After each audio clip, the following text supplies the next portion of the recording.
KDL-43W800D की ये IC eMMC IC है और इसे हम ठीक करने की कोशिश करेंगे।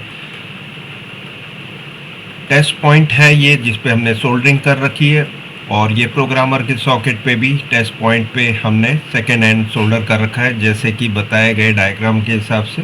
ये वो टेस्ट पॉइंट की यहाँ पर की है और ये जो लिखा हुआ है इसे अच्छे से पढ़ सकते हैं आप। यहाँ पर लिखा हुआ है कनेक्ट टीपी रेड मार्क, मतलब यहाँ पर हमने अभी सोल्डर करके एक तार लगाई है टू द ग्राउंड, मतलब वो जो हमने टीपी पॉइंट था उस पर सोल्डर कर दिया है। Click eMMC identified to identify the eMMC, input the correct part name in the device input box, click update eMMC firmware.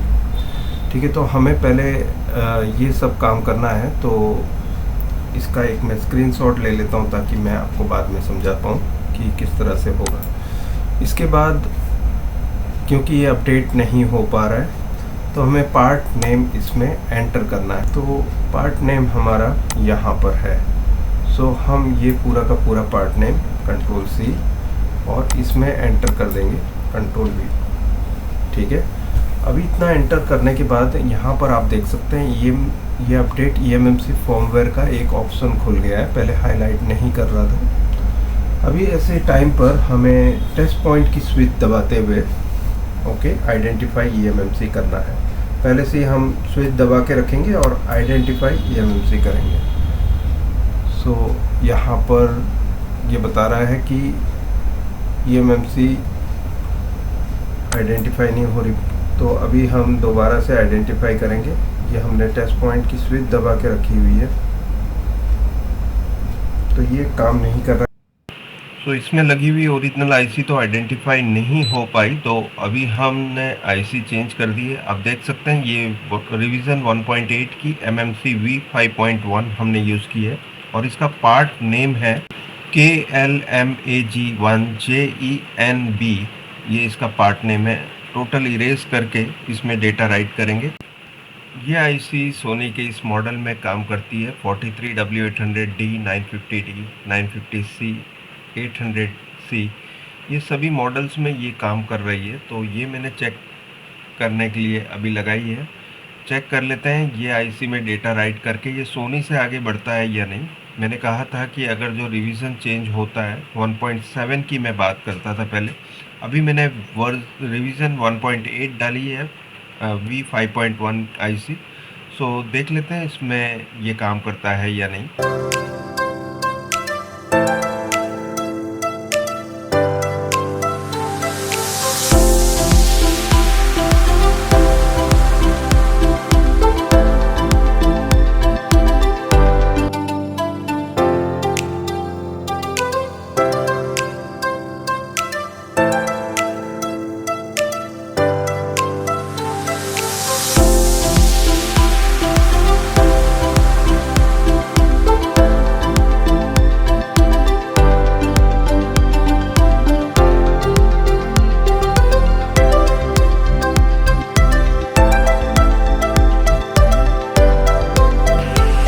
eMMC IC मैंने पार्ट नेम चेक करके डाली है, जैसे कि आप देख सकते हैं इसकी जो ओरिजिनल आईसी और जो मैंने लगाई है वो आईसी, दोनों आईसी का जो पार्ट नेम एक ही है।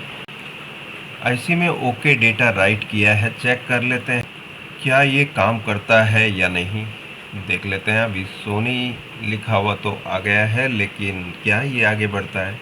मैंने आपसे कहा था कि 1.7 वर्जन वाली जो आईसी है उसी में सोनी से आगे बढ़ता है। पार्ट नेम चेक करके हमने डेटा राइट किया है आईसी चेंज करके, तो यहाँ एंड्रॉयड पर पहुँच गया। इसका मतलब हमारा जो मिशन है ये अकॉम्प्लिश हो चुका है और इसमें हमने ये जो डेड सेट की प्रॉब्लम को सॉल्व कर लिया है। इसमें अलग अलग टाइप की प्रॉब्लम थी इस बोर्ड में। ये चालू हो जाता था नॉर्मल तरीके से जैसे प्रॉब्लम ही ना हो, और अचानक से ये बंद हो जाता था और सोनी में रिस्टार्ट होता था। इसमें आईसी चेंज करके ये रेडी हो चुका है। इसकी ओरिजिनल आईसी को हमने कोशिश की थी कि ये ठीक हो जाए, इसमें आरपीएम भी क्लीन करने की कोशिश की थी, लेकिन ये सही नहीं हो पाया था। उसके बाद ये डेड हो गई थी आईसी, तो हमने स्टार्ट करने की कोशिश की कि ये सही हो जाए, लेकिन नहीं हो पाया। तो उसके बाद आखिर हमने आईसी चेंज करके इस टीवी को रेडी कर दिया है। इसमें रीस्टार्ट की प्रॉब्लम थी, ये भी सॉल्व हो चुकी है। अभी इसे हम फैक्ट्री रीसेट कर देंगे ताकि इसमें जो डेटा हमने राइट किया है ये किसी और सेम मॉडल लेकिन हमने किसी और टीवी का निकाला हुआ डेटा है। इसे पूरी तरीके से नया करने के लिए हम यहाँ पर इसे फैक्ट्री इरेज कर रहे हैं। इससे होगा ये कि हम गूगल अकाउंट पे नए तरीके से लॉगिन करके इसे यूज़ कर सकते हैं।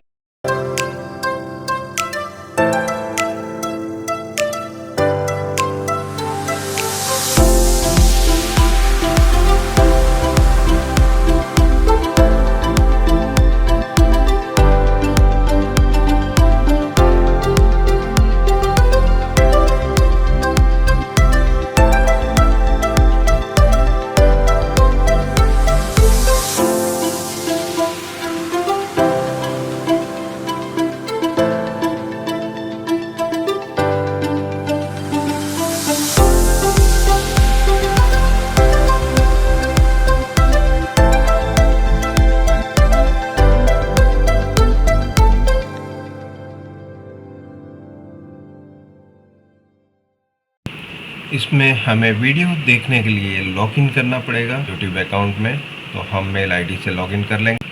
और सभी एप्लीकेशन को रन करवाने के लिए भी हमें गूगल अकाउंट में लॉगिन करना होता है। तो इसमें मैंने लॉगिन कर लिया है, इंस्टॉल कर लिया है सोनी लिव। इसके बाद जितने भी ऐप्स हैं अभी प्ले स्टोर में, वो सभी ऐप्स को हम इंस्टॉल करके इसमें चला के देख लेंगे।